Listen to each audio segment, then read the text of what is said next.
आलिफ लैला की कहानी पार्ट 2। यदि आपने पार्ट 1 नहीं पढ़ी है तो पहले पार्ट 1 पढ़िए जो इसी चैनल पर है, नहीं तो आपको यह पार्ट समझ में नहीं आएगा। वृद्ध कहानी सुनाने लगा। वृद्ध बोला, हे दैत्यराज, आप ध्यान देकर मेरा वृतांत सुने। यह हिरनी मेरे चचा की बेटी और मेरी पत्नी है। जब यह 12 वर्ष की थी तो इसके साथ मेरा विवाह हुआ। यह अत्यंत पतिव्रता थी और मेरे प्रत्येक आदेश का पालन करती थी। किंतु जब विवाह को 30 वर्ष हो गए और इससे कोई संतान नहीं हुई तो मैंने एक दासी मोल ले ली, क्योंकि मुझे संतान की अति तीव्र अभिलाषा थी। कुछ समय बाद दासी से एक पुत्र का जन्म हुआ।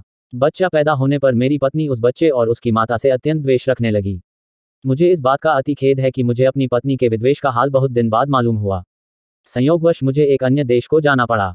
मैंने अपनी पत्नी से जोर देकर कहा कि मेरे पीछे इन दोनों की अच्छी तरह देखभाल करना और इनके आराम तकलीफ का ख्याल करना। भगवान चाहेगा तो मैं 1 वर्ष में लौट आऊंगा। मेरी स्त्री ने मेरे जाने के बाद उन दोनों से दुश्मनी रखना शुरू कर दिया। वह जादू टोना भी सीखने लगी थी। मेरे जाने के बाद उस दुष्ट ने अपने जादू से मेरे बच्चे को बछड़ा बना दिया और उसे मेरे नौकर ग्वाले के सुपुर्द कर दिया कि अपने घर ले जाकर इसे खिला पिलाकर मोटा ताज़ा कर दे। इसी प्रकार उसने मेरी दासी को जादू के जोर से गाय बना दिया और उसे भी ग्वाले के घर भेज दिया। विदेश से वापस आकर मैंने अपनी पत्नी से अपने पुत्र और उसकी मां के बारे में पूछा। उसने कहा कि तुम्हारी दासी तो मर गई है और तुम्हारे पुत्र को मैंने 2 महीने से नहीं देखा, मालूम नहीं वह कहाँ चला गया। मुझे अपनी दासी के मरने का बड़ा दुख हुआ, किंतु सब्र करके बैठ गया। किंतु मुझे आशा थी कि कभी न कभी पुत्र से मेरी भेंट हो जाएगी। 8 महीने बाद ईद का त्योहार आया। मेरी इच्छा हुई कि इस त्योहार पर मैं किसी पशु का बलिदान करूं। मैंने अपने ग्वाले को बुलाकर कहा कि कुर्बानी के लिए एक स्वस्थ गाय ले आ। संयोग से वह मेरी दासी ही को ले आया जो जादू के जोर से गाय बन गई थी। मैंने उसे बलिदान करने के लिए उसके पैरों को बांधा तो वह बड़े करुणापूर्ण स्वर में डिकारने लगी और उसकी आंखों से आंसू की धारा बहने लगी। उसका यह हाल देखकर मुझे उस पर दया आ गई और मुझसे उसके गले पर छुरी न चल सकी। मैंने ग्वाले से कहा कि इसे ले जा और कुर्बानी के लिए दूसरी गाय ले आ। यह सुनकर मेरी पत्नी बहुत क्रुद्ध हुई और कहने लगी कि इसी गाय की बलि दी जाएगी, ग्वाले के पास इससे अधिक हृष्ट पुष्ट और कोई गौ नहीं है। उसके भला बुरा करने से मैंने फिर छुरी हाथ में ली और गाय को मारने के लिए उद्यत हुआ। इस पर गाय और भी चीख पुकार करने लगी। मैं अजीब दुविधा में पड़ा। अंत में मैंने छुरी ग्वाले को दे दी और कहा, मुझसे इस गाय पर छुरी नहीं चलती, तू ही इसका बलिदान कर दे।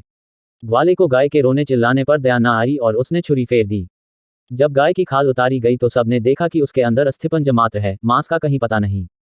कारण यह था कि गाय की हृष्टता पुष्टता तो केवल मायाजाल के कारण थी। मैं उस ग्वाले पर नाराज हुआ कि गाय को ऐसी दशा में क्यों रखा कि वह ऐसी दुबली पतली हो गई। मैंने गाय ग्वाले ही को दे दी और कहा, तू इसे अपने ही काम में ला, मेरे कुर्बानी करने के लिए कोई बछड़ा ही ले आ, किंतु वह मोटा ताज़ा होना चाहिए, इस गाय की तरह नहीं। ग्वाला शीघ्र ही एक मोटा ताज़ा बछड़ा ले आया। बछड़ा देखने में भी बड़ा सुंदर था। यद्यपि उस बछड़े के बारे में मुझे मालूम न था कि यह मेरा ही पुत्र है, तथापि उसे देखकर मेरे हृदय में प्रेम उमड़ने लगा और वह बछड़ा भी मुझे देखते ही रस्सी तुड़ाकर मेरे पैरों पर गिर पड़ा। इस बात से मेरे हृदय में प्रेम का स्रोत और जोर से उबलने लगा और मैं सोचने लगा कि ऐसे प्यारे बछड़े को कैसे मारूं। इन भावनाओं ने मुझे अत्यंत विह्वल कर दिया। तो उस बछड़े की आंखों से आंसू बहने लगे। इससे उसके प्रति मेरा प्यार और उमड़ा और मैंने ग्वाले से कहा कि इस बछड़े को वापस ले जाओ और इसकी जगह कोई दूसरा बछड़ा ले आ। इस पर मेरी पत्नी ने कहा कि तुम इतने मोटे ताजे बछड़े की कुर्बानी क्यों नहीं करते। मैंने कहा कि यह बछड़ा मुझे बड़ा प्यारा लगता है और मेरा जी नहीं करता है कि इसका वध करूं, तुम इसके लिए कुछ जोर मत दो। लेकिन उस निष्ठुर दुष्ट ने तकरार जारी रखी और विद्वेषवश उसके वध पर जोर देती रही। मैं उसकी बहस से तंग आकर छुरी लेकर पुत्र की गर्दन काटने चला। उसने फिर मेरी ओर देखकर आंसू बहाए। मेरे हृदय में ऐसी दया और प्रीति उमड़ी की छुरी हाथ से गिर गई। फिर मैंने अपनी पत्नी से कहा कि मेरे पास एक और बछड़ा है, मैं उसे कुर्बान कर दूंगा। वह दुष्टमना फिर भी उसी बछड़े को मारने पर जोर देती रही, किंतु इस बार मैंने उसके बकने झकने की परवाह नहीं की और बछड़े को वापस कर दिया। हाँ, पत्नी के हृदय को सांत्वना देने के लिए कह दिया कि बकरीद के दिन इसी बछड़े की बलि दूंगा। ग्वाला बछड़े को अपने घर ले गया, लेकिन दूसरे दिन तड़के ही मुझसे एकांत में कहा कि मैं आपसे कुछ कहना चाहता हूं और मुझे आशा है कि आप मेरी बात सुनकर प्रसन्न होंगे। मेरी बेटी जादू टोने में प्रवीण है। कल जब मैं उस बछड़े को वापस लेकर गया तो वह उसे देखकर हंसी भी और रोई भी। मैंने इस विचित्र बात का कारण पूछा तो बोली कि अब्बा, जिस बछड़े को तुम लौटा कर जिंदा लाए हो वह हमारे मालिक का बेटा है, इसलिए मैं इसे जीता जागता देखकर प्रसन्न हुई। रोई इसलिए कि इसके पहले इसकी मां की कुर्बानी दे दी गई थी। हमारे स्वामी की पत्नी ने सौतिया डाह के कारण इन माता पुत्र को जादू के जोर से गाय और बछड़ा बना दिया था। मैंने जो अपनी बेटी के मुंह से सुना, जैसा का तैसा आपको बता दिया। हे दैत्यराज, अब आप सोचिए कि यह वृतांत सुनकर मेरे हृदय में कितना शोक और संताप उठा होगा। मैं कुछ देर मर्माहत होकर चुप रहा, फिर ग्वाले के साथ उसके घर पर चला गया ताकि इस वृतांत को उसकी बेटी के मुंह से सुनूं। सबसे पहले मैं उसकी पशुशाला में गया ताकि अपने बछड़ा बने हुए पुत्र को देखूं। मैं उस पर हाथ फेरूं इसके पहले ही वह मेरे पास आकर इतना लाड़ करने लगा कि मुझे विश्वास हो गया कि यह मेरा पुत्र ही है। मैंने लड़की के पास जाकर ग्वाले के मुंह से सुना हुआ हाल दोबारा सुना और लड़की से कहा कि क्या तुम इस बछड़े को फिर से मनुष्य का रूप दे सकती हो। उसने कहा, निश्चय ही मैं उसे दोबारा मनुष्य बना सकती हूँ। मैंने कहा, अगर तुम ऐसा कर दो तो मैं तुम्हें अपनी सारी धन संपदा दे दूंगा। लड़की ने मुस्कुराकर कहा कि हम लोग आपके सेवक हैं, आप हमारे मालिक हैं, आपकी आज्ञा शिरोधार्य है, किंतु बछड़े को मनुष्य रूप में 2 शर्तों पर दूंगी। एक तो यह कि उसके मनुष्य बन जाने पर आप उसका विवाह मेरे साथ कर दें, और दूसरा यह कि जिसने इसे मनुष्य से पशु बनाया है उसे भी थोड़ा दंड दिया जाए। मैंने उत्तर दिया, मुझे तुम्हारी पहली शर्त बिल्कुल मंजूर है, मैं तुम्हारा विवाह उसके साथ कर दूंगा और तुम दोनों को इतना धन धान्य दूंगा कि जीवन पर्यंत तुम्हें किसी चीज की कमी नहीं रहेगी।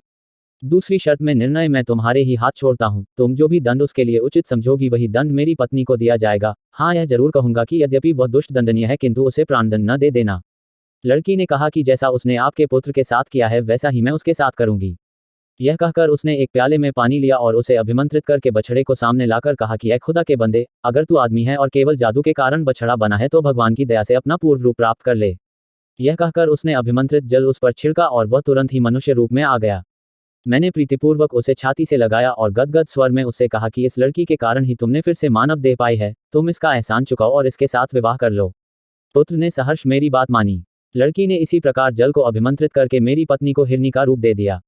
मेरे पुत्र ने उस कन्या के साथ विवाह किया किंतु दुर्भाग्यवश वह थोड़े ही समय के बाद मर गई। मेरे पुत्र को इतना दुख हुआ कि वह देश छोड़कर कहीं चला गया। बहुत दिनों तक मुझे उसका कोई समाचार नहीं मिला, अतएव मैं उसे ढूंढने निकला हूँ। मुझे किसी पर इतना भरोसा नहीं था कि अपनी हिरनी बनी हुई पत्नी को उसके पास छोड़ता, इसलिए मैं उसे अपने साथ लिए हुए देश देश अपने पुत्र की खोज में घूमता हूँ। यही मेरी और इस हिरनी की कहानी है। अब आप स्वयं निर्णय कर लें कि यह घटना विचित्र है या नहीं। दैत्य ने कहा, निस्संदेह विचित्र है। मैंने व्यापारी के अपराध का 1/3 हिस्सा माफ कर दिया। फिर शहरजाद ने शहरयार से निवेदन किया कि जब पहला वृद्ध मनुष्य अपनी कहानी कह चुका तो दूसरे बूढ़े ने, जो अपने साथ 2 काले कुत्ते लिए था, दैत्य से कहा कि मैं भी अपना और इन दोनों कुत्तों का इतिहास आपके सम्मुख रखता हूँ। यदि यह पहली कहानी से भी अच्छा हो तो आशा करता हूँ कि उसे सुनने के बाद व्यापारी के अपराध का 1/3 भाग और क्षमा कर दिया जाएगा। दैत्य ने कहा कि अगर तुम्हारी कहानी पहली कहानी से अधिक विचित्र हुई तो मैं तुम्हारी बात जरूर मानूंगा। कहानी का अगला पार्ट जो आपको इसी चैनल पर कल मिलेगा, उसे पढ़ने के लिए सब्सक्राइब कीजिए हमारे YouTube चैनल को। मिलते हैं अगली कहानी के साथ।